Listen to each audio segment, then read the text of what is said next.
l'invité de la matinale du jour, il s'appelle Marc Laporte. Bonjour Marc. Bonjour. Vous êtes le délégué Toi à moi pour la Vendée. Exactement. Et Toi à moi, c'est donc une association qu'on ne connaît pas forcément encore sur le département, qui existe ailleurs, en France. Est-ce que vous pourriez nous rappeler un petit peu le principe de cette association ? Alors toi, moi, c'est national, ça s'implante en Vendée depuis très peu de temps, là, ça fait faire 2 mois environ. Ouais, c'est très récent. Le principe de l'association est assez simple en fait. C'est venu de l'idée du fondateur de l'association, qui une fois, un jour, en donnant une pièce à un SDF, s'est dit, et si on se mettait à plusieurs, et à plusieurs, on pourrait peut-être lui acheter un appartement. Ça a mis 2 ans pour acheter le premier appartement, mais ça fonctionne. Ça part de dons de particuliers, qu'on appelle des parrains marraines, qui, à hauteur de, pour rentrer un petit peu dans les détails, si environ 90-100 personnes donnent 20 € par mois, on peut acheter un appartement. J'allais dire, entre l'idée de départ, au moment où cette personne, ce futur créateur de l'association, donne cette pièce et l'achat de l'appartement, 2 ans, finalement, c'est pas si long que ça. C'est pas si long que ça. On est rendu à une 40aine d'appartements sur 8 antennes au niveau national.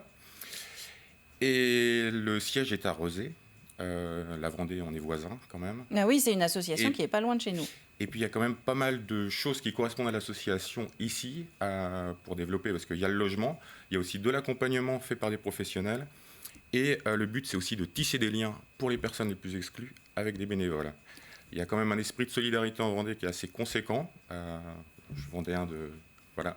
Et vous n'êtes pas le premier à en parler. Non, je suis né ici et assez fier de ça quand même. Voilà, pour s'investir auprès de personnes, pour être solidaire, les accompagner, les sortir de l'exclusion. Les bénévoles, on leur demande ce qu'ils ont envie de faire. C'est-à-dire, ça peut être prendre un café, se balader, faire une sortie au musée, voilà.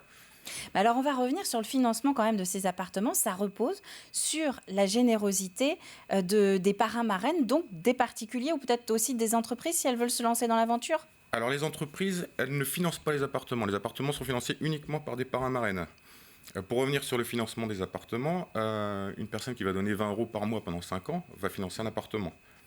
Mais si elle continue de donner, elle va financer un deuxième appartement. Et on sollicite aussi les entreprises, qui peuvent être mécènes financiers, pour financer les salariés de l'association. L'encadrement. Ou des achats lambda de choses diverses et variées pour les appartements, pour les meublés. Et les mécènes s'investissent aussi de façon non financière, c'est-à-dire qu'on a des mécènes, quand on achète les appartements, on les remet totalement à neuf. C'est-à-dire qu'il y a des mécènes qui viennent nous remettre toutes les fenêtres à jour, les visseries.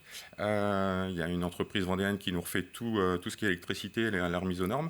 Donc les appartements sont tout neufs, voilà, grâce à ces mécènes-là.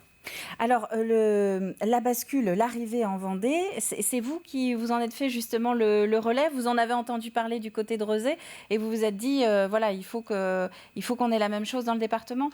Non, c'était prévu par l'association au départ. Ils cherchaient quelqu'un pour s'installer en Vendée. Moi, j'ai vu le concept que je découvrais pour avoir travaillé dans le social pendant plusieurs années. C'est assez magique. Le fait d'avoir des autofinancements, de pouvoir garder les personnes dans ces appartements un temps assez long. La moyenne de séjour, c'est à peu près 3 ans, on va dire. Il y en a qui restent un peu moins longtemps, d'autres un peu plus, ça peut aller 4, 5, 6 ans. Ça permet vraiment de les accompagner, aux personnes de se reposer vraiment, de se remettre sur pied, de parfois se casser la figure pour après remonter et sortir. On est vraiment un dispositif tremplin. Le but, c'est pas que les personnes restent ad vitam aeternam, mais c'est qu'elles puissent repartir sur un nouveau futur, un nouveau projet. Mais sur des bases solides, parce que là, quand même, comme vous dites, un séjour de 3 ans, ça permet de remettre les choses à plat et de redémarrer une nouvelle vie. Voilà, c'est ça. Ça marche pas à chaque fois non plus, on sait bien, c'est de l'humain, c'est pas mathématique, mais ça fonctionne quand même. Alors, votre implantation ici en Vendée, elle demande, et c'est aussi pour ça qu'on vous a fait venir sur le plateau de la matinale, elle demande un petit coup de main de la part des gens qui nous écoutent. Et on le sait, vous l'avez souligné, en Vendée, on aime bien justement ce côté solidaire. Quel type de personnes vous recherchez actuellement pour vous aider ? On est plus dans la rénovation justement des appartements que vous venez d'acquérir, que l'association vient d'acquérir à La Roche-sur-Yon. Voilà, on a acheté 2 appartements et pour l'instant, c'est pour mettre un coup de peinture. Surtout. Voilà, donc si on aime bien la peinture... Peut-être poser du parquet, peut-être monter les meubles aussi, ça dépend à quel niveau d'arrivée on est dans les appartements, mais là on est vraiment sur la peinture. Donc ça veut dire que le gros œuvre est terminé sur ces appartements où il n'y en avait pas forcément besoin. Pas forcément, non, ça va. Donc vous redonnez un coup de jeune au logement que vous achetez et c'est là où effectivement les bénévoles, ou vous si vous nous regardez, vous pouvez intervenir. Donc c'est s'adresser à vous pour dire moi je suis dispo quelques heures, quelques jours pour vous accompagner. Ça peut être ponctuellement une journée, comme ça peut être régulièrement. Il y a des bénévoles qui sont là quasiment tous les jours.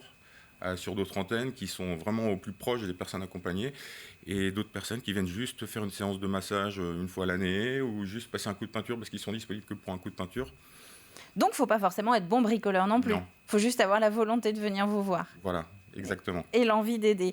Alors, vous en avez également parlé tout à l'heure, c'est tout un accompagnement, toi à moi. Ce n'est pas simplement le logement, il y a également une prise en charge de la personne un peu plus large. J'aimerais bien qu'on rentre aussi dans les détails. Ici, sur La Roche-sur-Yon, par exemple, donc la personne, vous allez lui remettre les clés, lui dire le logement, voilà, c'est pour vous. Et qu'est-ce que vous proposez également en parallèle donc pour l'aider ? En termes d'accompagnement, oui. Ça dépend du projet de la personne. C'est extrêmement varié. Il y a une personne qui va vouloir recréer des liens familiaux. Alors on part vraiment sur le but, c'est un tremplin pour ressortir du logement vers un logement plus pérenne, vers de l'insertion professionnelle si les personnes en sont capables. Donc c'est définir avec elles le projet, les accompagner vers ce projet, pas faire leur place. Voilà, et construire leur projet dans le temps. Donc c'est vraiment c'est un accompagnement global sur tout, mais ça dépend des personnes. Il y a des personnes, on va parler vraiment que de la famille, d'autres vraiment que du projet professionnel, mais tout est lié. Le profil des deux personnes que vous allez aider ou des deux familles, justement, je ne sais pas, vous allez nous dire, sur La Roche-sur-Yon, voilà, en fonction de vos appartements, c'est quel type de personnes qui vont pouvoir être aidées là, sur le départ ? On demande par rapport au projet de l'association à ce que les personnes soient vraiment en situation d'exclusion et qu'elles aient vraiment besoin de tisser des liens avec des bénévoles pour sortir un petit peu, parce qu'être seul, c'est vraiment très difficile.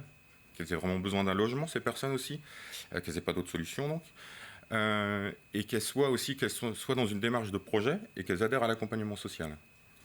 Donc c'est un public très large, ça peut être des grands précaires, ce qu'on appelle des grands précaires, des gens qui sont passés à la rue pendant plusieurs dizaines d'années parfois.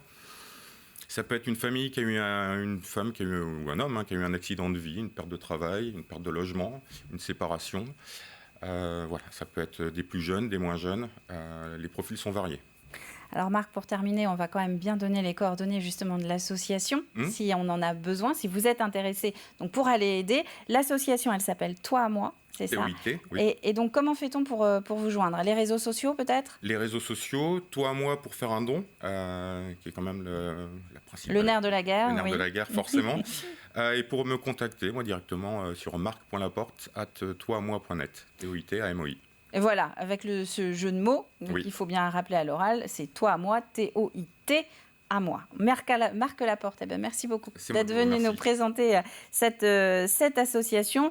Vous ne bougez pas, on va juste attendre la fin de cette partie de la matinale pour vous faire sortir, sinon vous allez passer devant les caméras, c'est ça la magie du direct.